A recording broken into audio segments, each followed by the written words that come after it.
It is now clear that no great gain can be made from the Ukrainian counterattack. While it didn't fail, it by no means resembled the kind of flamboyant victory the optimists had hoped for. This shouldn't be too much of a surprise. This was always going to be challenge. A series of bite-and-hold operations.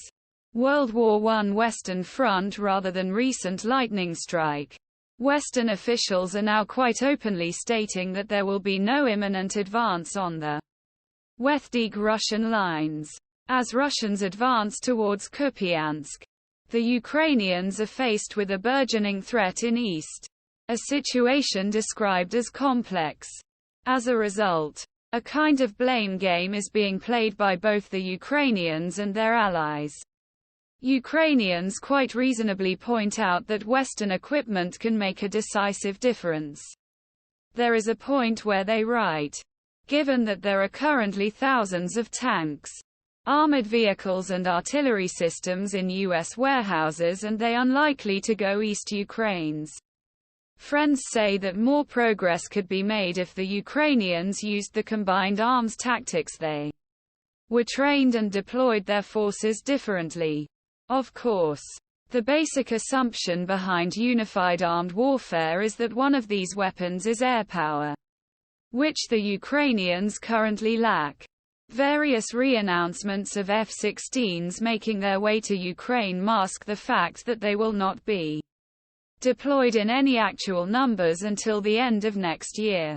British U.S. generals admirals weigh in with advice like stay hungry, stretch, shoot. This is probably a catchy phrase from the same media officials who gave us the empty slogan clean, hold, build in Afghanistan. Unlike their British and U.S. counterparts, Ukrainian generals who have actually fought, and quite successfully, in a conventional war may be wise to get their own opinion. Time is starting to get pressed. The Ukrainians can be forgiven for believing that this means until we reach our war goals, which is so clearly laid out in Volodymyr Zelensky's 10-point peace plan.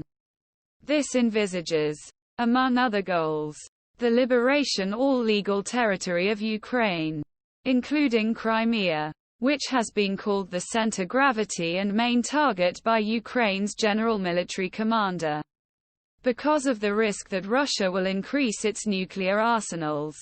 There is little desire in the U.S. government's high-level circles to help Ukraine retake Crimea. Biden's it does not seem to contain Ukraine's primary war motive. If we make a reasonable assumption that the war will continue beyond 2024, two other increasingly pressing issues should be front and center in the minds of Western strategists. One is inevitable, the other quite probable. The Biden administration, who stepped down during election, will seek to adjust level of support accepted by increasingly skeptical U.S. population and perceived risk of escalation.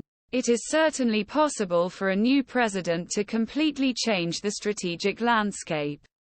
Second, Taiwan and the wider Western Pacific have to